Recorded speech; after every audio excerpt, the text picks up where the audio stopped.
What's up, guys? Welcome to episode 6 of the True Crime Society podcast. I'm Stephanie, here with Ashley and Olivia, as usual.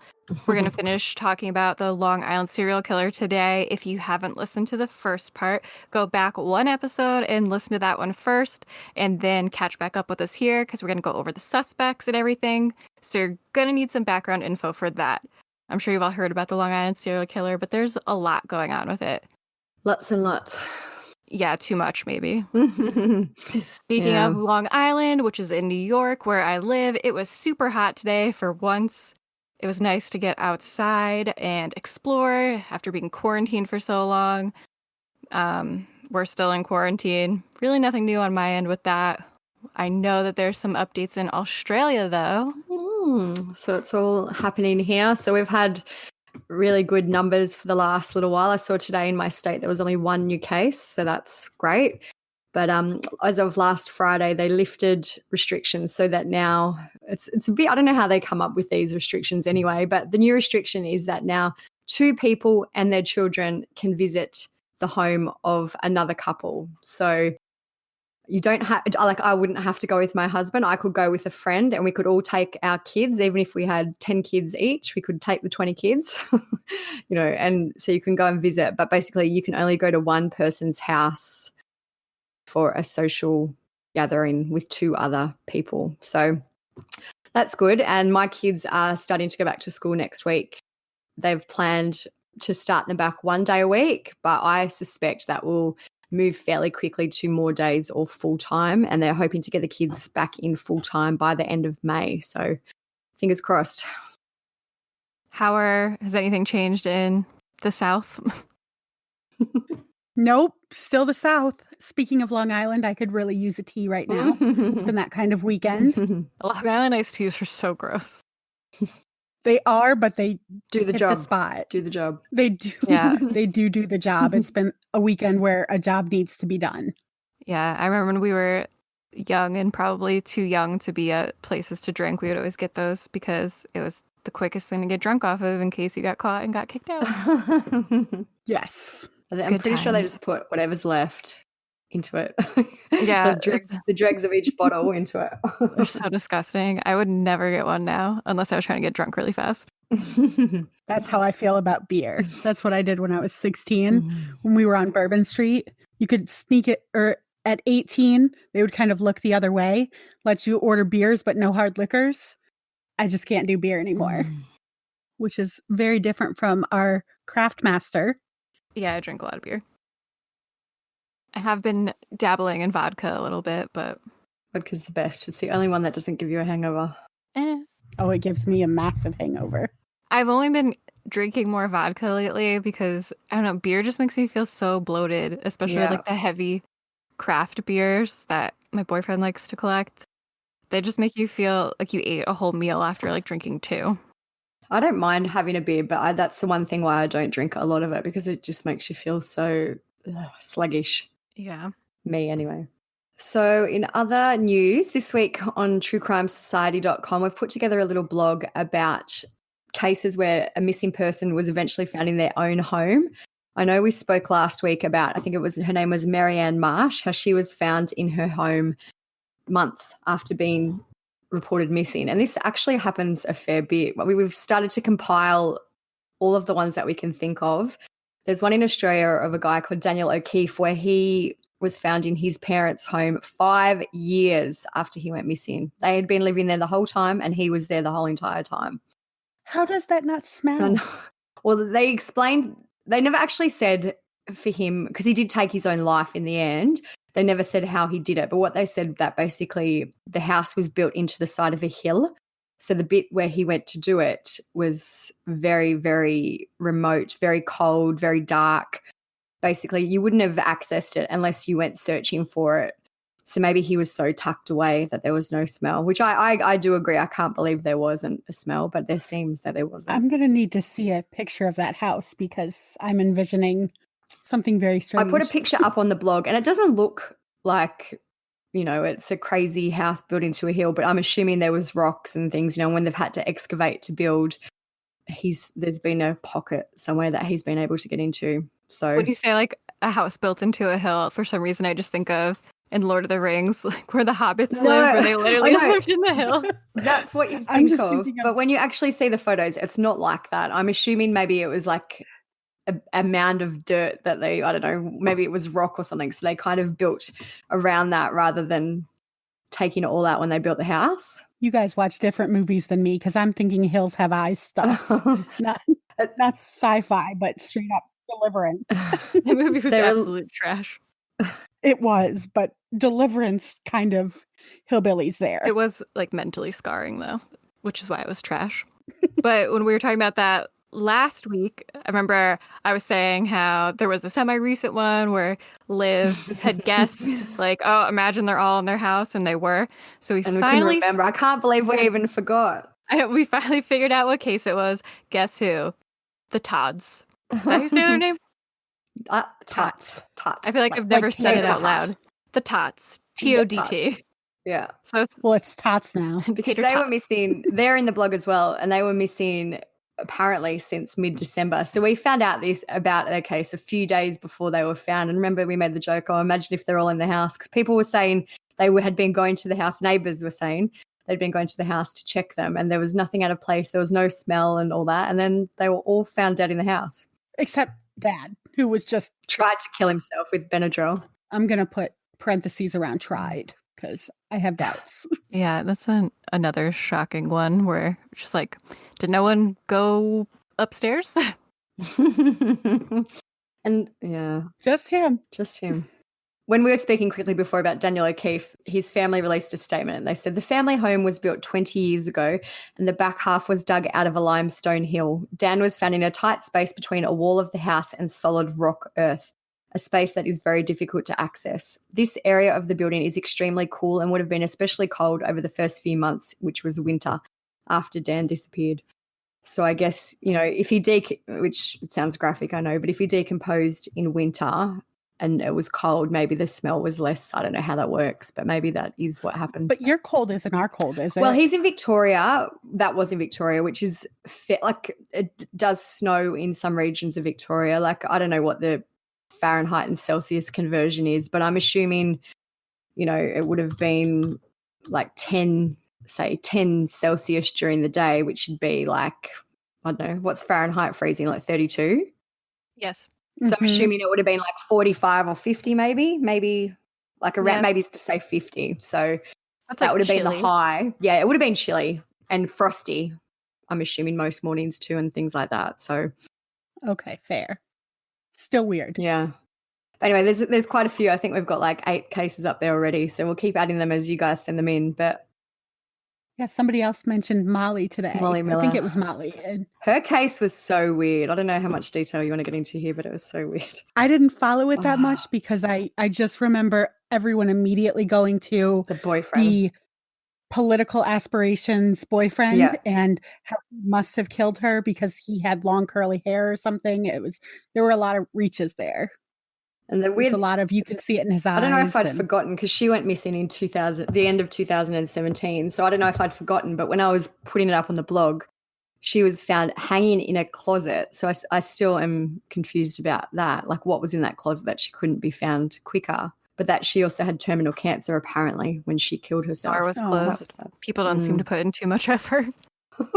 I don't open doors to closets. I'm afraid of what's going to fall out. Yeah, I no just thanks. think, wouldn't you just think that if someone was missing in your house, you would check everywhere? The closet. Like, the closet, especially the closet. Maybe not all the crawl spaces and stuff, even though you should now that you've read this blog, but you think a closet. Always surely. check everything. Lesson learned, always check the closets. So before we were recording this, we did a little watch party for Law and Crime. The second season of Buried with Love is happening now. It just premiered today.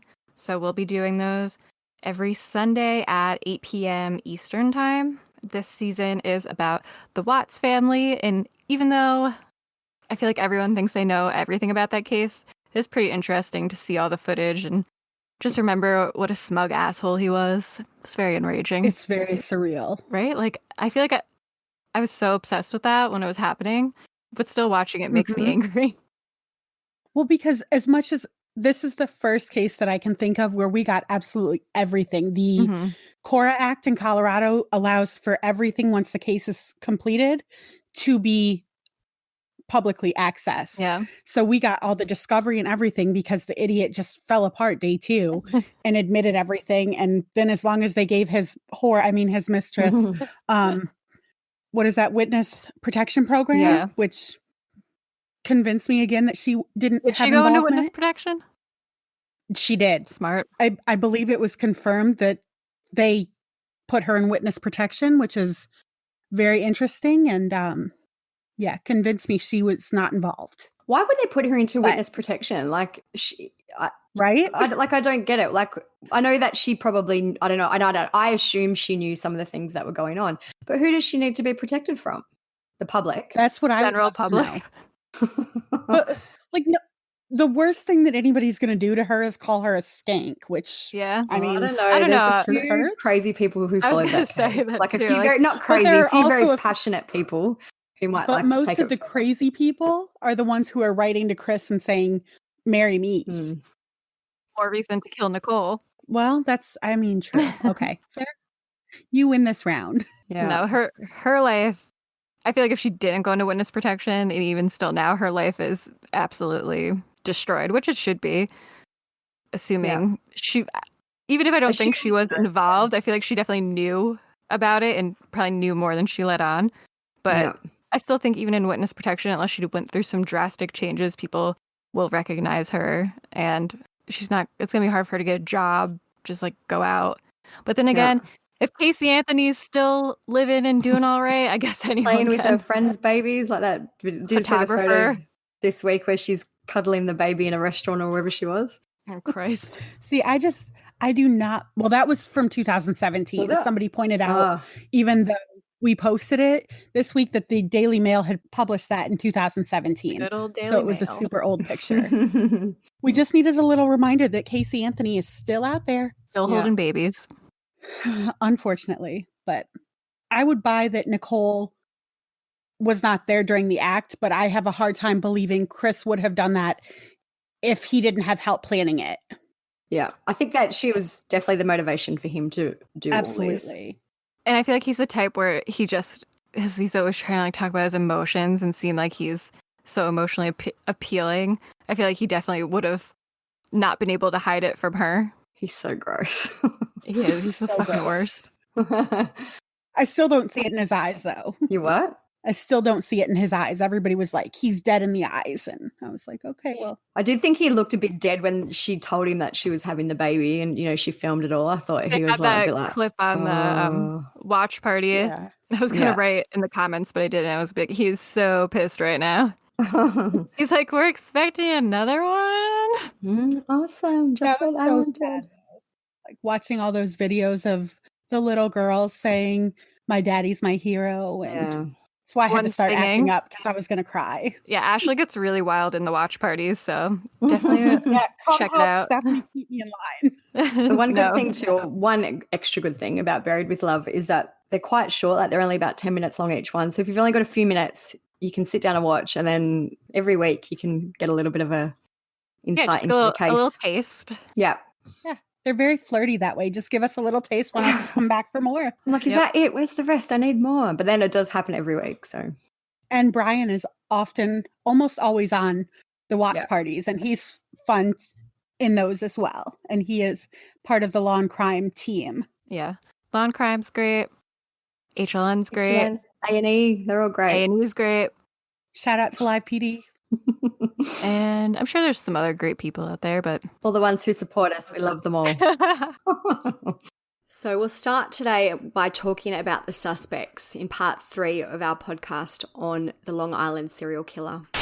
Everybody knows somebody in Long Island. And I'm telling you for the record that the person who did this was highly stressed, and people close to him would have seen a sudden change in his demeanor. He wouldn't have gone to work, he would have started drinking, he would have acted strange, and he would have left the area. The first one that we're going to speak about is James Burke. James was the Suffolk County Police Chief from 2012 until October 2015 when he resigned. His indiscretions went all the way back to the 1990s.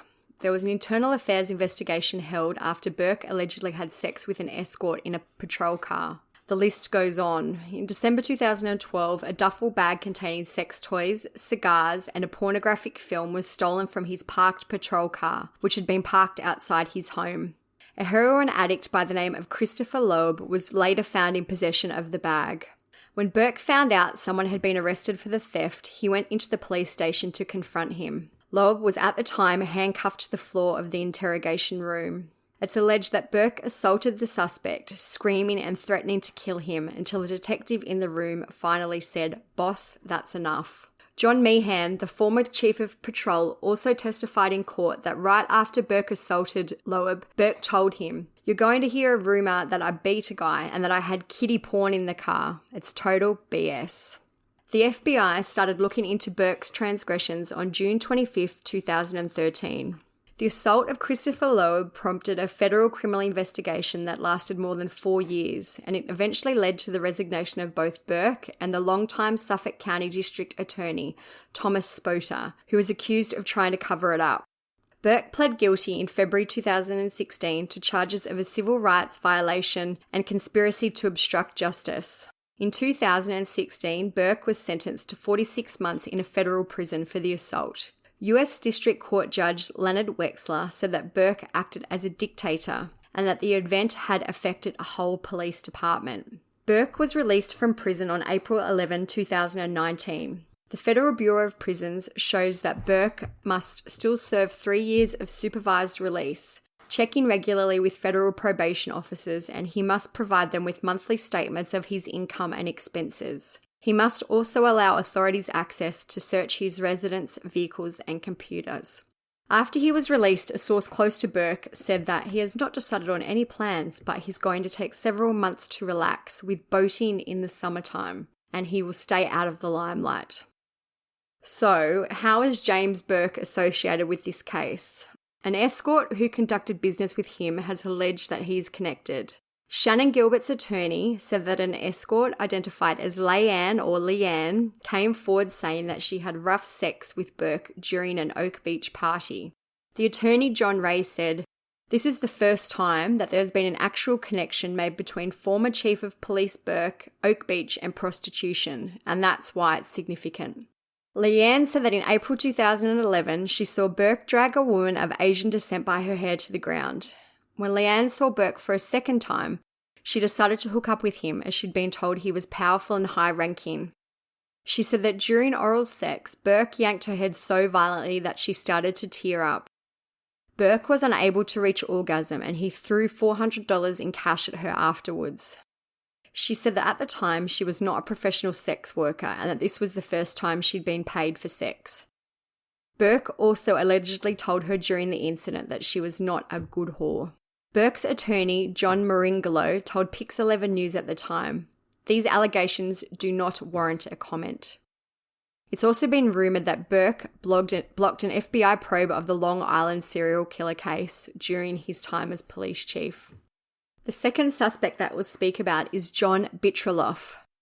In September 2017, the Suffolk County prosecutor Robert Biancavilla named John Bitroloff as a suspect in at least one of the murders. Bitroloff was a Suffolk County resident who in 2017 was convicted of the murders of 2 women back in 1993 and 94. Biancavilla released a statement at the time, noting that Bitroloff was likely responsible for the deaths of other women, and he said that there are the remains of the victims of Gilgo that may be attributed to the handiwork of Mr. Bitroloff, and the investigation is continuing. The women Bitroloff killed in the 90s were escorts, and they had been strangled, badly beaten, and left naked. They were posed similarly with their legs apart, and they had their arms over their heads. Bitroloff was convicted of these crimes due to the use of familial DNA. His brother Timothy had been convicted of criminal contempt. When Timothy's DNA was put into a database, it came up to a partial match to DNA left at a crime scene by Bitroloff. This was what led authorities to arrest him. He was sentenced to consecutive 25 years to life terms for the murders. The defendant, John Bitroloff, has been indicted for 2 counts of murder in the second degree for the intentional murders of Rita Tangretti Beinlich and also Colleen McNamee. Both of the women were brutally beaten and strangled. You heard it. It's remarkable that we have this wonderful thing called DNA, because there can't be any other person. I also want to just mention that we have a third woman who was killed in a very, very similar manner. She was found in North Sea in the town of Southampton. Her manner of death is very similar to the two other women. All of the women were found naked. All of the women's remains were uniquely positioned in the very same manner, including Sandra Castilla, the third victim. One article of their wardrobe in each instance was missing, and it was the very same article of clothing.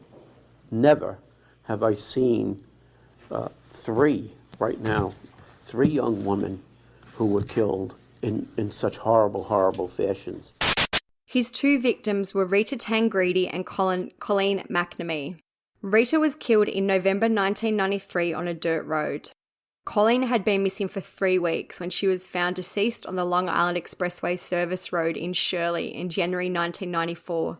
Suffolk County DA Thomas Spoder, who we also spoke about before in relation to the Burke case, told the media in 2014, "There is no evidentiary or investigative link between these murders and any of the Gilgo victims. The evidence recovered, the manner in which their bodies were found, and the crime scenes are unique to them and distinctly different from the Gilgo scenes." Despite that, many people still question that two of the Long Island serial killer victims, Jessica Taylor and Jane Doe No. 6, were recovered very close to Bitroloff's house in Manorville.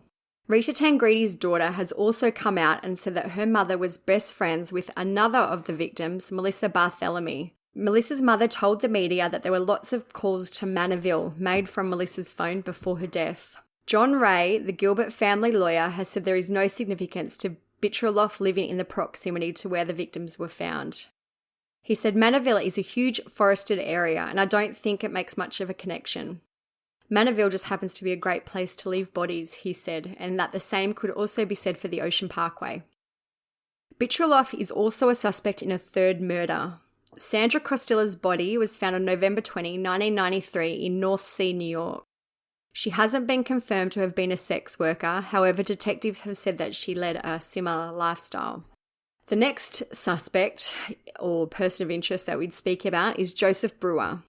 Joseph, as we've mentioned earlier, was the last person to have seen Shannan Gilbert alive.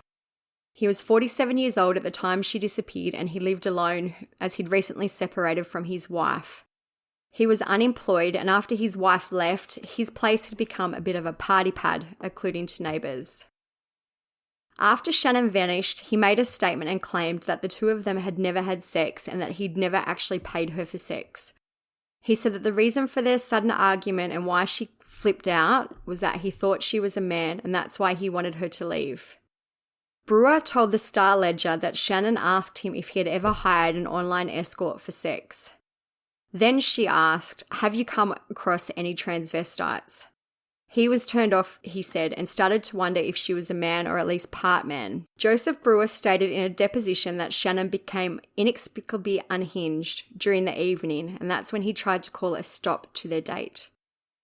During the course of the investigation into Shannan's disappearance, Brewer voluntarily surrendered his car to police and he also passed a polygraph. The police have cleared him as being involved in Shannan's death, and he's since moved away from Oak Beach. The next suspect we'll discuss is Dr. Peter Hackett. He inserted himself as a suspect into this case after he contacted Shannan's family 2 days after she disappeared. Only 2 days after her disappearance, her mother, Mary Gilbert, hears from a mysterious stranger. I got a phone call from a man. He said, my name is Dr. Peter Hackett. I'm calling to see if your daughter Shannan is there. I said, no. I said, why? Who are you? And he said that he ran a Wayward House for Girls. Shannan was there. She was upset. He'd given her some medication to calm her down, and he was worried about her. Is she home? He said he had let her into his house after she had begun knocking on doors in the neighborhood. He also said that he gave her a drug to calm her down. He told Mari that at this point she ran away from the house and did not return. When Mari questioned how Hackett had obtained her number, he said that anyone who stays at his alleged halfway house had to give an emergency contact. Mari thought this was very questionable, and I also do, considering how long Shannon was meant to have been at his house, which doesn't sound like long. Shannon's family travelled to Oak Beach on May 9 to put up posters and canvass the neighbourhood, hoping for info on her disappearance. They ran into Dr. Peter Hackett at this time, and he claimed it was the first time he'd ever spoken with the family. He denied calling Mari earlier and also claimed that he had never seen Shannon Gilbert before in his life. Peter Hackett has refused a formal interview with Crime Watch Daily, but we waited for him in the courthouse parking lot after his deposition to see if he had anything to say. Did you run a home for wayward girls? Of course not. So you didn't have anything to do with Shannon Gilbert's death? Of course not. Hackett's background is that he was a former physician who had worked for the Suffolk County as a police surgeon. He was married at the time with children of his own. There are some odd facts that you can find about Hackett online. In 1996, when TWA Flight 800 took off from JFK and exploded, killing 230 people, for some reason, Hackett embellished his role as an investigator on the case. He was also fired years later for misusing a work cell phone. There are also rumours that he used to illegally prescribe drugs. 2 neighbours signed affidavits saying they witnessed him acting as a doctor out of his own kitchen, trying to mend injuries and prescribe medication. There is no proof whatsoever that Hackett ever ran a halfway home or a house for wayward girls. And as for him denying that he called Mari on May 3, that was also a lie. Phone records show that he called from his wife's cell phone on the afternoon of May the 3rd. Nobody knows how he got that number, as Shannon was only reported missing later that day. The phone records also show something else odd. For some reason, Hackett took his wife's phone and made the call to Mari from New Jersey. He deliberately travelled close to the Gilbert home to make the call. His phone records also show that he called Alex Diaz, who was Shannon's boyfriend, on May 6, and he also called Mari again. He later said he wished them well in finding Shannon. However, this goes against the statement he made on May 9, when he said that was the first time he'd ever spoken to them. During the search for Shannon, Mari pushed for the marsh behind Hackett's house to be dredged and searched. He originally pushed back but finally consented, and this is when Shannon was found on December 13, 2011, and her death was ruled a drowning. The Gilbert family attorney John Ray has said that the drowning theory for Shannon's death came to police from Hackett. Shannon's family filed a wrongful death suit against him in November 2012.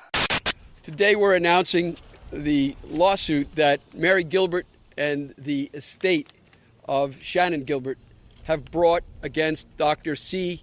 Peter Hackett, the doctor of osteopathy who was the last one to have encountered Shannon in Oak Beach on the edge of the swamp right before she died on that day. We allege that Dr. Peter Hackett has told others that he encountered Shannon knocking on his door on May 1st, that he let her in to his home, and that he administered to her narcotics, and that having done that, she was in such a state, a mental state, that he used the phrase that it was, quote unquote, too late to help her, and that he then released her to her driver, Michael Pack, to the pimp. And he made this claim to other people in Oak Beach, other residents. Therefore, he also is responsible as a medical doctor licensed in the state of New York to have treated her with great fiduciary care. And he failed in that, in not only giving her drugs, which he had no right to do, but also in allegedly letting her go from his custody and care in the condition in which he found her, resulting in her death. I do believe in my heart that Dr. Hackett did play a major role in my daughter's death.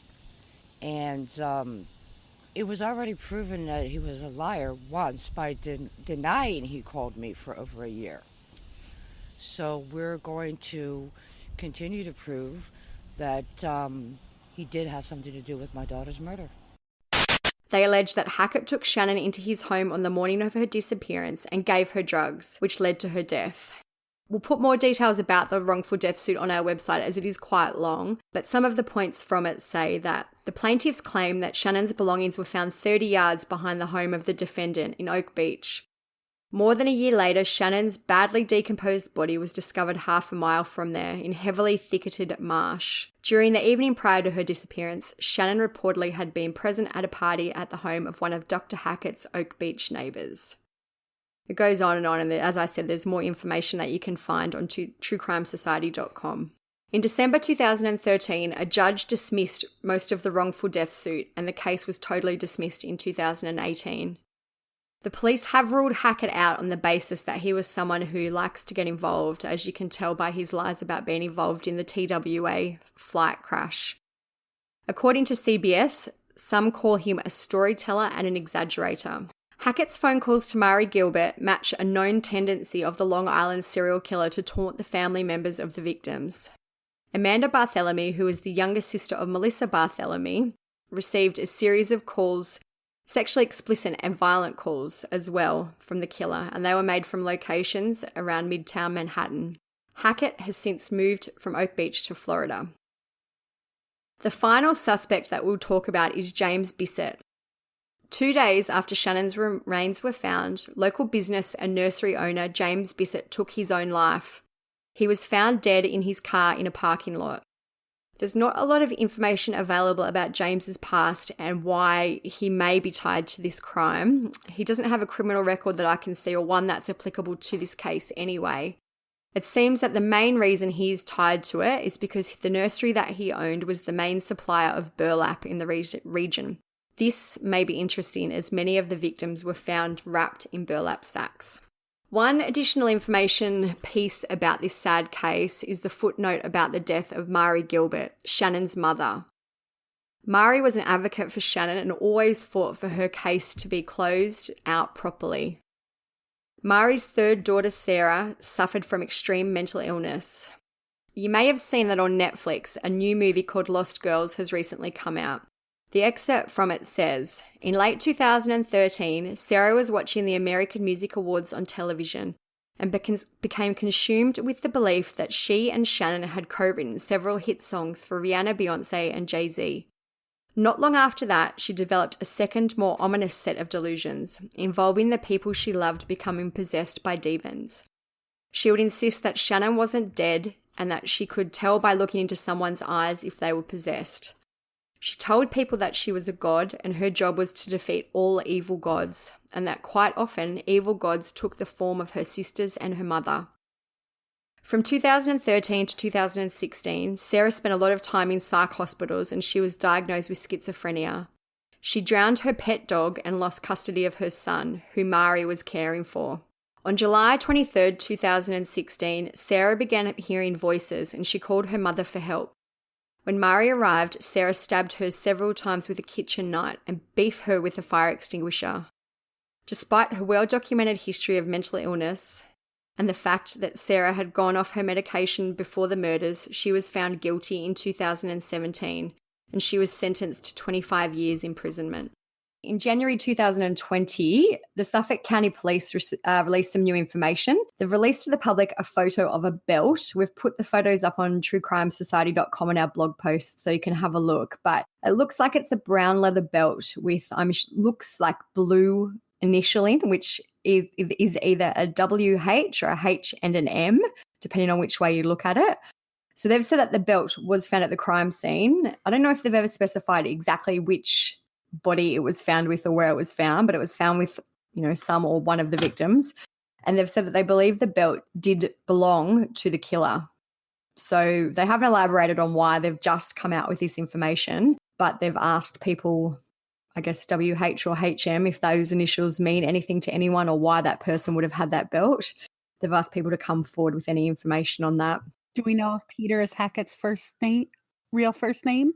I did see like they call him something else, like it's got an initial in front, but I think his first real name was Charles, or his middle name was that? Because wasn't that the yes, name I he think used they when he call him like called? C. Peter Hackett or something like that in some places.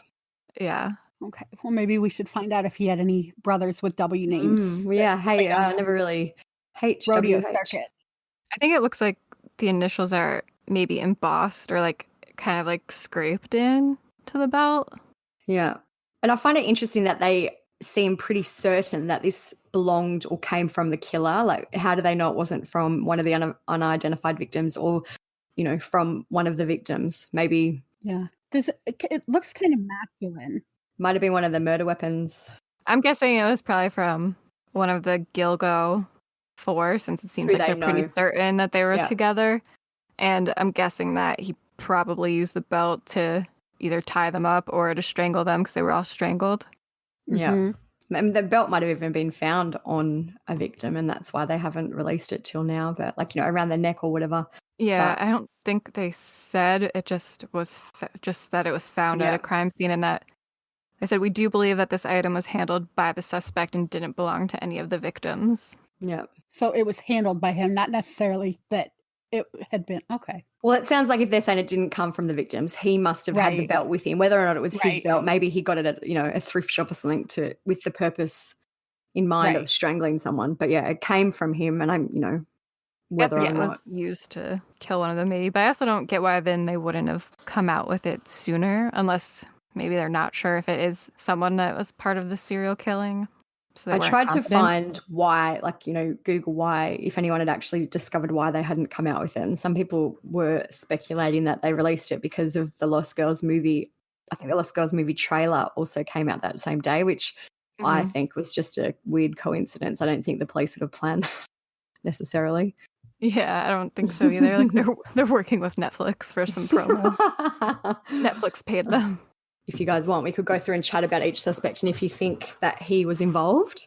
Yeah. I guess the first one that we should talk about is James Burke. He was the Suffolk County Police Chief from 2012 to 2015, where I guess he was essentially forced to resign. He seems pretty shady to me, and the fact that he has been linked to escorts in the past, I guess, makes him a fairly decent person of interest in this case. What do you guys think? I don't see it. I think he's just a typical police jerk. chief. And Yeah, that's what I think too. I definitely think he's in a good place being in jail, but I just don't see him. Well, he's out of being jail a now. Got killer. out last year, I think. Okay. Well, I think jail couldn't have happened to a better person. Yeah. I thought it was funny, or, not funny, but interesting how someone came out and said, after he got out of jail, he's going to take several months to relax and he's going to boat in the summertime. They do that. Good on Chief. him. Who cares? Well deserved. The one thing I did find was interesting, and I think we touched upon it when we chatted last time, was that, was there some cover-up or corruption amongst the police in the area, and maybe that was why they didn't respond quickly to Shannon's 911 call and her disappearance. Oh, completely. So it's interesting to me that he was the chief, or he was in the police force at that time anyway, so maybe, It does seem like something shady was going on there, and that Yeah. he may have been involved in it, and other officers or people in power might have been involved in it, but not that we really know a ton of details. I don't see him as the Long Island serial killer. I just see him No. as a shitty, corrupt government. And, person. we obviously don't know because we don't know who the killer is, but maybe Burke did turn a bit of a blind eye to some things that went on in abuse or crimes against escorts, and maybe that Right. somehow facilitated whatever happened to these other 10 victims. Or maybe they thought they So- could have known the person, Yeah. and they were kind of Yeah, I also covering. agree. I don't think that I especially don't think he had anything to do with Shannon's actual death, whether or not he knows more or knew more at the time, and that caused some things to happen. Yeah. All right, who's next? Next is John Bicholoff. So he was the man who killed, or has been convicted of killing 2 women in 1993 and 1994. I guess the reason that he's a suspect is because the victims were found similarly to how some of the other victims who are thought to have been killed by the Long Island serial killer were found. So they were strangled, had their arms over their heads, and were apparently posed similarly to how some of them were found. And the other thing that we did touch upon when we spoke about the story is that one of Bitcheloff's victims was Rita Tangredi. So I think we said that it was Rita who was friends with Melissa Barthelemy, but it was actually Rita's daughter who was friends with Melissa Barthelemy, who was a victim of the serial killer. So they've said that, there were calls made to the area by Melissa before she died, the area where Bitcheloff lived. So that's something that's a bit interesting. Yeah, my money's on him. Is it? Yeah, I think that would explain the de-escalation if he was the serial killer from the first person in the 80s, if they were all connected, up to the 2011 ones. Why do you think that would support the de-escalation? He's getting older. Yeah. That would be like really the only reason for de-escalation with a serial killer, I think, is they just don't have the power and stamina to put up the fight or get the thrill of the fight they used to get. The only thing is, I've just Googled him and he's now only 53. Well, fine. But my money's still on him. I'm still going to say him. He did get older. I was just interested to see how old he was. But so he's still, if he was killing people, just say 2007, he would have been quite young. But who knows? Maybe he had an injury. Maybe his circumstances changed, so he didn't have evidence, any way to. Maybe one of them got a good lick in on him before he killed him and then permanently scarred him. I'm reaching now, but I still want it to be him. And he was the suspect in the third murder of another person who they haven't said was a sex worker, but they've said that she lived a similar lifestyle. So, other two victims, sex workers, do we know? I don't know if it's ever been said, or I haven't seen it anyway. I feel like I'm going to say this with all of them, or most of them, where I wouldn't be surprised if it was him, but I wouldn't be surprised if it wasn't him either. Yeah. Definitely suspicious and weird. And if it was him, it would make sense. But I'm also not ready to be like, it's definitely him. I just feel if it was him, surely with these 10 victims or even, the 16 victims, if you're going to count the other ones, that there would have been some other DNA left at the scene, surely. That's what I was thinking too. Like, do they not have DNA? Yeah, they got him for the 2 murders by familial DNA because his brother committed some crime and that's how they found him. So just surely, if it was him, they would have had something. Maybe, I don't know. I'm surely they have some DNA. Yeah. For the Long Island serial killer ones, they would be able to connect him. And I feel like they've had, 11 murders? They must have something. You just think surely that a killer couldn't be that lucky to have not left any DNA. But then I guess that's the same for any of these suspects. If they did have DNA, why haven't they connected any of them to them? Maybe just none of them match. That's the thing. It's the same with a lot of cases, though. We never know if they have DNA or not. So we never know if these people are just innocent and people just think they're suspicious and they actually don't match the DNA. Or there's just no DNA profile or it's not salvageable. And I guess these victims were out in the elements for years in a lot of cases. So who knows what the condition of their bodies were like when they were found. Makes me think that I don't know when touch DNA really started being a thing, but you would hope that they could get touch DNA or something off of the belt. But I don't know. It's interesting that the ones he was convicted for were in the early 90s. So for them to be able to use DNA for that, but I guess maybe back then if it was him, he wasn't as careful because... This is probably a dumb question that I'm just blanking on. The victims, they were sexually assaulted, I'm guessing? For Long Island serial killer, or they haven't really said? I haven't seen if they were. It sounds like they may have been, but I haven't seen any definitive answer. I'm just Googling now. I don't think they ever said anything like that because I feel like their way of confirming that there was sex during was that they were all escorts. It says, it says his attorney said during the trial that evidence that he had sex with the woman was not enough to prove he was the killer. So I'm assuming that maybe that was they were when having the DNA... sex with a lot of people. Yeah. So whoever they accuse could also just be like, yeah, my DNA is there because I had sex with her as an escort, not because I killed her. It does say that both women, so Rita Tangredi and Colleen McNamee, were drug addicts and prostitutes. So I guess that does fit That seems like he could fit the bill. Yeah. And I guess also now that he's in jail and there doesn't seem to have been well, no more victims have been found anyway. So that kind of also works in favor of him being involved. Yeah. My lesson was learned. Do not speak in absolutes with Liv there to burst the bubble. No, because I was just wondering how old he was, and because I totally agree that the reason that someone may de-escalate is it could be the age. And, there's a lot of people who are in their 40s, which he would have been, and are very or more incapacitated anyway. So it could have still And been that reason. He didn't go to prison until 2017. Am I reading that right? Yes, that's right. Okay, so He was sentenced right. in 2017. I'm not putting all my money on him, but I'm still putting 25% of the nothing on him. Yeah. I think that he is up there as Yeah. at one of the more likely ones anyway. Yeah, of the group that we have, I think he's one of the higher ones. Yeah. All right, who's next? Next is Joseph Brewer. So Joseph was the man whose house Shannon Gilbert went to on an escorting job on the night that she disappeared. He, to me, seems like a bit of a jerk, especially, asking her if she was a transvestite or whatever, and says that's so weird. But she started that. So he according to- says, yeah. Yeah, I mean, she doesn't look like a transvestite.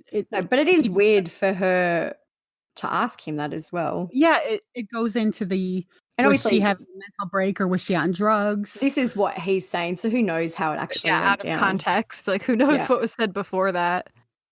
That And led it questions says to be that asked. I don't think it's even in there's no, I don't even know what the word is. I can't get it out. Anyway, there's no denial that he had used escorts a lot.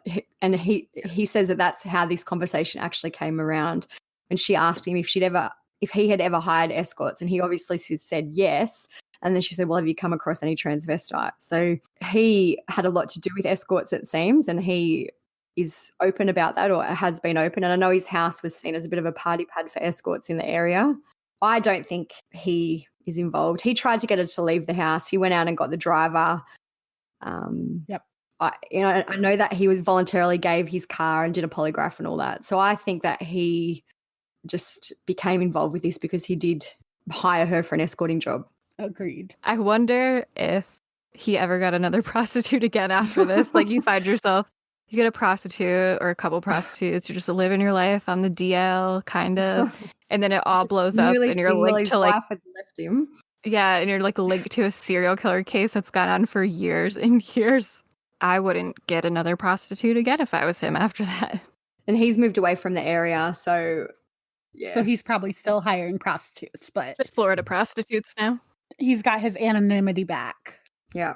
Yeah, but as far as being a suspect, it's a no from me. It's a no for me. Dog. And I think he's not a suspect for me in either the Long Island serial killer or in Shannon's case. Like, I don't think he had anything to do with her death. Maybe there was some drugs involved or whatever. I don't know. And, obviously just a rumor, but I don't think that he had anything to do once she left the house. Probably a loser, but probably not a murderer. Right. Well, he was an unemployed financial advisor. Hmm. Definitely a loser. Who is next? Well, the next one we should probably skip Do him forward. last. We'll skip forward to James Bissett and we'll do Peter Hackett last because there's more to speak about with Peter, I think. So I can't really find much about James Bissett or why he was actually linked to this case, except for the fact that his company was the biggest supplier of burlap sacks in the area, which I don't know. I'm sure, like, from what I read, there was a lot of stuff on Reddit and all that. So I'm assuming that his name was put up from the local rumor mill, probably. Yeah. So, and I guess also the fact that he killed himself right after Shannon died, but Shannon's body was found, sorry. So, But Shannon was not found in burlap, right? It was just the Gilgo 4. yeah. That is interesting, though. But I think if he were to have been involved, he would have killed himself when the 4 were found, not later when Shannon was found. Yeah, that's true. Or maybe, no, I was going to say maybe he just killed Shannon, but then that I keep saying Shannon from Watts, Shannon, however you will say it. But she wasn't found in burlap, so that would ruin that connection unless it was just a coincidence. Yeah, I think he is just there. He would be the lowest on my list for me, I think. Yeah. I feel like he'd be a step above Brewer, but pretty equal with them being at the bottom. Yeah. Oh, see, I would go below Brewer for him, but they're both pretty much hard nosed for me. And Yeah. because I haven't read anywhere that anything at all has connected Bissett to Shannon at all, like nothing. So Just the date of his suicide suicide. and the burlap, that's it. That kind of connection reminds me of the Delphi groups when people were just like pointing fingers at everyone who lived in Delphi or in Indiana as a whole, where they're like, well, this guy Male has a blue owned jacket. coat. Or and a like, hat. well, this guy owns all this land in this area, so it was definitely him. Or Yeah. Poor Ron Logan. yeah, or like this guy works at Indiana Packers, so he cuts meat, so it was definitely him. Like, he seems kind of just like the desperate like choice. But Delphi was that was a creepy place once you started looking into the amount of Yeah. sex offenders, but we're off track here. A lot of meth, a Yeah, lot of that's sex another offenders. That one I'm like dreading if we ever do. episode. As much as that case Need a is whole near and dear to season. me, there's so much going on. So yeah, I think we're all in agreement that Bissett probably has nothing to do with this. I wouldn't think Agreed. so. The thing is, like, there was only 10 victims, or only, or maybe Only. 16 or whatever. But like, so even if the killer bought, let's say, 20 burlap sacks, that wouldn't raise I'm sure I could go to suspicion. I don't know I where you buy wouldn't think. burlap sacks. I started We saying could this just really go to confidently. Michael's and buy like burlap banners. I was Yeah. gonna say I could go to Home Depot, buy a bunch of burlap sacks right now. I could buy 20. So I like, it's I don't know, maybe it was implied that he knew more about who was the killer because he maybe had supplied them the burlap. I don't know either. It's a bit of a dumb theory to me, to be honest. Yeah, It's it's a just really when you're just big pointing reach. fingers at everyone. Yeah. Or just someone on Web Sleuths is just having this crazy idea. Someone on Sorry. Crime Online had this crazy Don't idea. give Trisha credit. No, if it was on Web Sleuths, it'd be deleted because you need an article. Yeah. All right. So the last one that we can speak about is Peter Hackett, Dr. Peter Hackett. So he was the one who called Shannon's mother after Shannon went missing, but before she had been reported missing, to say that he'd tried to help her on the night she went disappeared. And he made up all these random lies about owning a home for wayward girls. And he'd said stuff like that when Shannon had asked him for help, because Murray asked how he got her phone number. And he said that when Shannon asked him for help, you have to write down like a next of kin. And I'm like, this is such a weird story because Shannon was gone in an hour, from after leaving Brewer's house to knocking on all the doors. So would he really let this frantic girl into his house? So you have to fill out this form before I help you. Like, it's Fill out just this random. HIPAA form and this consent form. I know you're having a mental breakdown right now, but I just really need you to sign it. Like, He, to me, seems like the most likely person, especially for Shannon. I don't know so much about the others, but I think That's how especially I for feel, Shannon. too.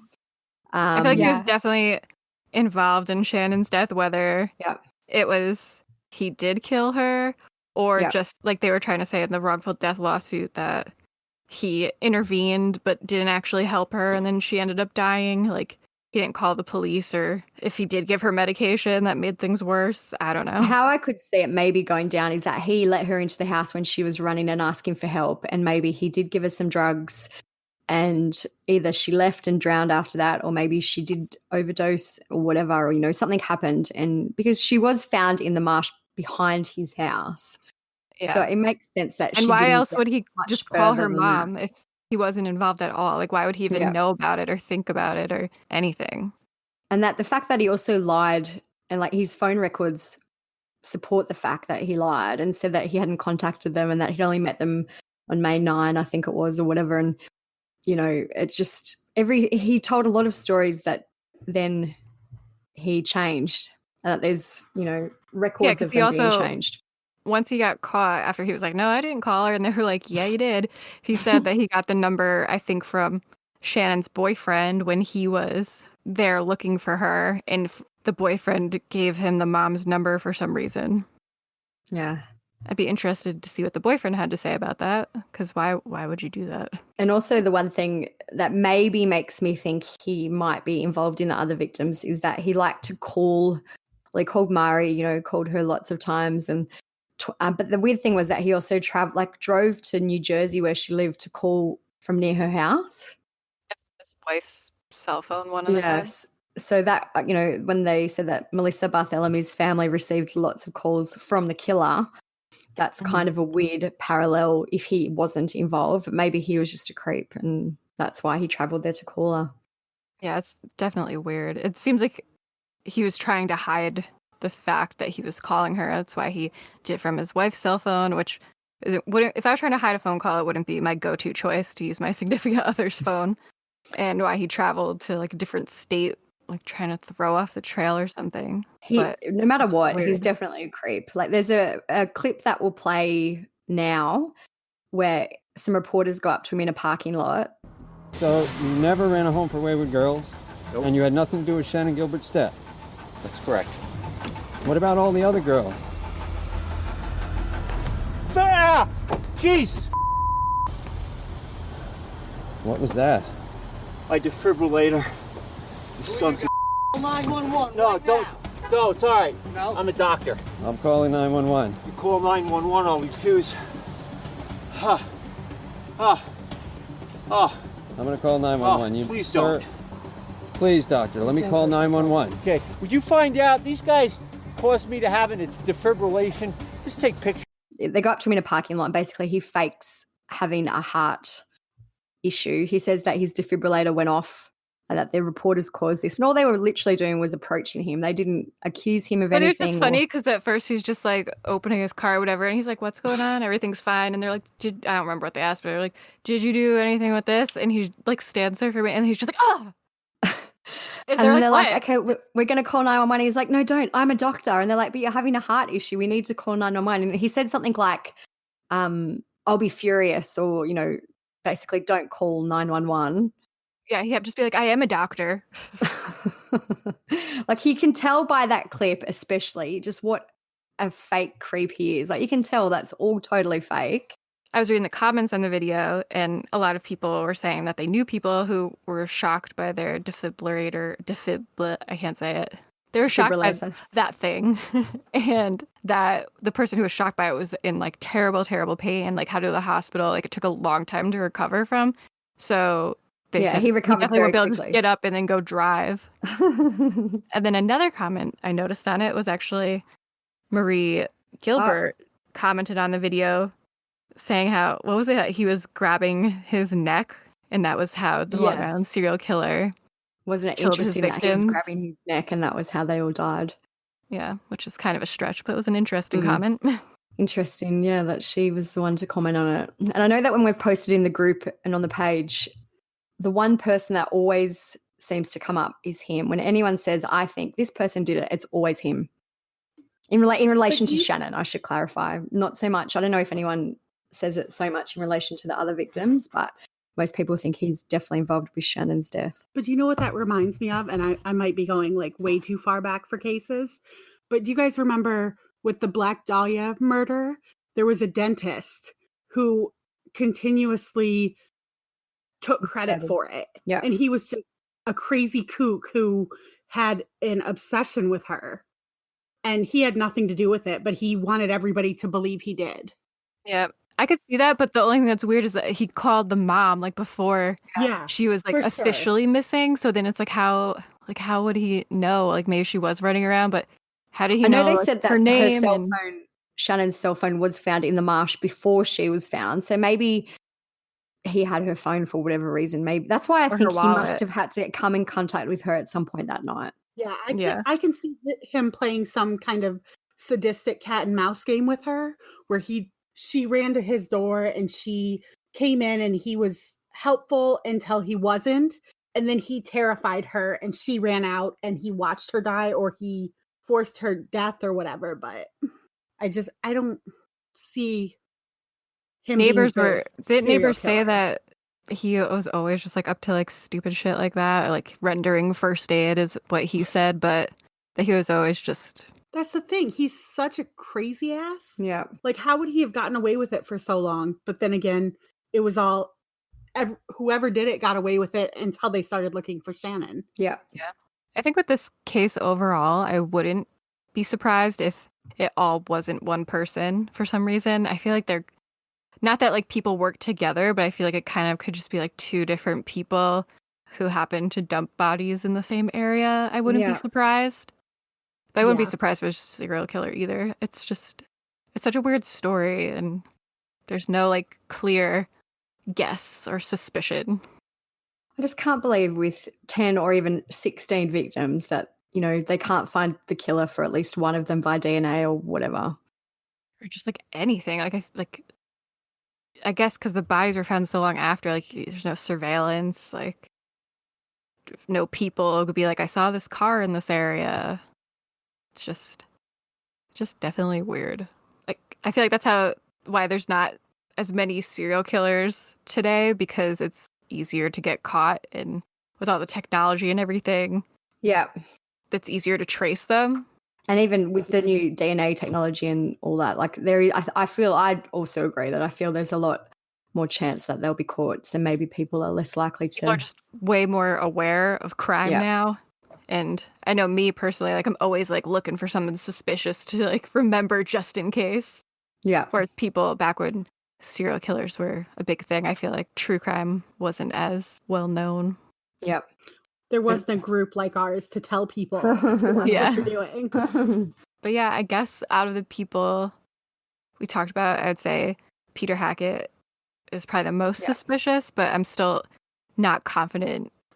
Like, I wouldn't put all my money on him being the serial killer. He's probably definitely dodgy. wouldn't even but put half my money on it. I'm going to say Bitroloff is still my leading suspect, even with Liv coming in with logic and pointing out things to me. But I want it to be one person, and I want it to be Bitroloff. Yeah. I wouldn't be surprised if Hackett was somehow Just a weirdo. involved with something, or if he just knew who did it. True. And like got off on watching the murders and knowing about them. Yeah. I mean, in the movie, which I know is a movie, but I'm assuming they did research, he does come off as a narcissist of wanting to be right, wanting to have control. He lies about it. And then when he gets caught lying, he still gives reasons as to why it was done. Yeah, like he just seems like a narcissist. I wonder if now that Mari Gilbert has passed away, that Shannon's other sisters are, because it doesn't seem like there's been I know there's the movie and all that, but it also doesn't seem like, it seems like Mari was the real advocate for Shannon, and that maybe that's dropped off a little bit in finding out what happened to her since she passed away. I don't think they're ever going to find out anything more than they have. I'm surprised if the kids just want to forget about it. Not like forget about Shannon, but just not be I know. bothered with it anymore. Like, you've got to live your life, and it seems like it was Marie's whole life. There was 4 sisters altogether. So Shannon's gone and now Sarah's in jail. So there's still Stevie and Sherry, I think, is the other one. Okay. So, but obviously I'm sure they've got their own families and their own lives now. And at some point I can see that we're living with Marie or Mary, however you say it. I feel like it probably just consumed so much of their life because the mob was so invested in it and so invested in keeping it in the press that they're probably just need to get away from it. Yeah. Which I can't really blame them. I feel like that's how I would feel. But also I don't know if that's true. That's just with that, and then the sister murdering their mom. Yeah. They want to move on. Yeah. Close that chapter. One good thing that it may sound cheesy, but one good memory of Shannon is that she helped bring all these murders to the police. And I guess also that her death maybe uncovered some of the dodginess Absolutely. in the police there, and all that stuff. So maybe that's one good thing that came from it. Did you guys like the movie or the Lost Girls movie? I did. I liked it because I've always followed Shannon's case, probably ever since she went missing. So I did. I don't know if you could say you enjoy watching it because it's a sad thing to enjoy, but I thought it was well done and interesting. Yeah. I thought it was interesting too. I had a hard time watching the whole thing because Harper wanted to watch Alvin and the Chipmunks, but it was what I could watch in the interim between Alvin episodes was really well done. Yeah. Well thought out. Yeah, it definitely made me more interested in Shannon's story in a way because to see it all play out and to kind of feel for the Personalize it, characters. yeah. And yeah, you just like after I found myself wanting to know more about it and I was looking it up. So I think it Yeah, was for good in sure. that sense. It makes you think of a lot of things that you wouldn't necessarily think of just reading the articles, like what the family was going through. And it humanizes her because, like, even in the group, a lot of people, well, not a lot of people, there was one person in particular in the group who made a comment about play stupid games, win stupid prizes. That's what you get for being a prostitute.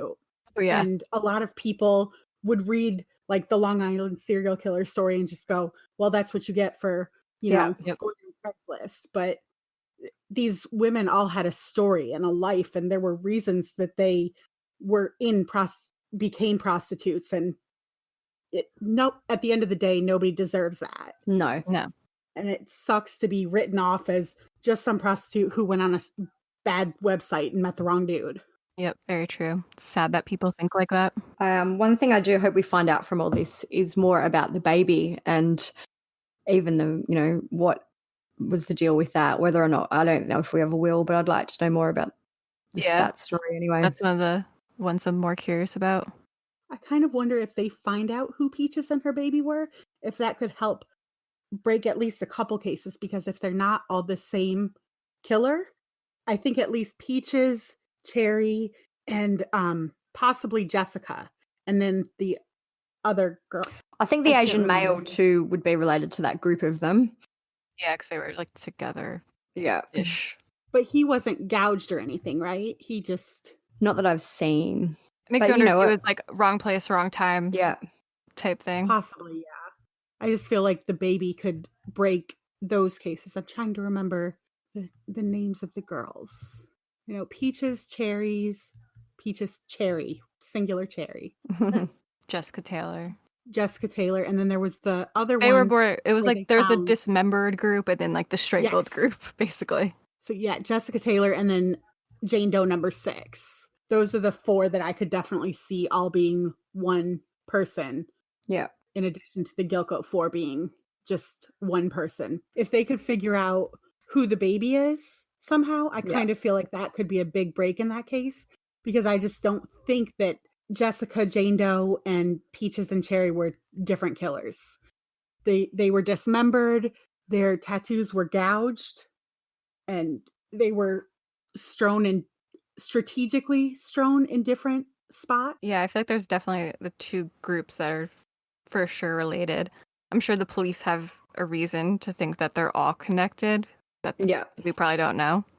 But they go back and forth on that, don't they? I think their latest thing is that they all think that the 10 at least are related. Okay. I felt like there was a lot of waffling Yeah. between different agencies, which is why they should just get the FBI in there to handle it. So that's all we've got on the Long Island serial killer case. If you've got any comments or thoughts or suggestions, let us know on the group or on the page, or drop us an email at truecrimesociety@gmail.com. Next time, we're going to speak about the weird case of the murders or the suspicious deaths of Honey and Barry Sherman, who were Canadian billionaires, and they were found dead in their luxury mansion.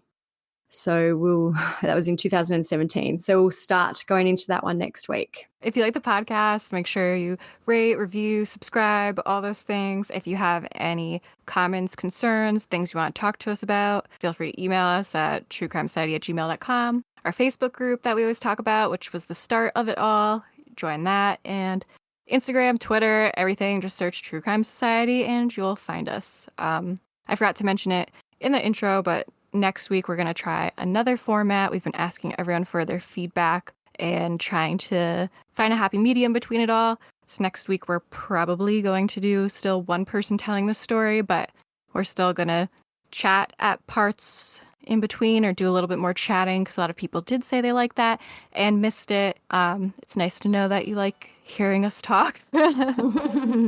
But I think that's really it. Anything? Don't forget to come to Steph's 8 o'clock watch parties on Yes. Sundays for Lawn Crimes. Set your alarm. Shanann Watts case. Yep, set your alarm right now. It's not just my watch party. It's Come everyone. watch me act It's like a mess. everyone's watch party. Ashley's It's the real Stephanie's star. watch party. No, I just I'm the started. wedding crasher. But yeah, definitely check that all out. Overall, just join our Facebook group and we'll let you know where You everything won't is. miss anything if you join the group. All right. Who's going to say it? See you next crime. Ooh, brave today. A little bit. Make sure you keep that in there.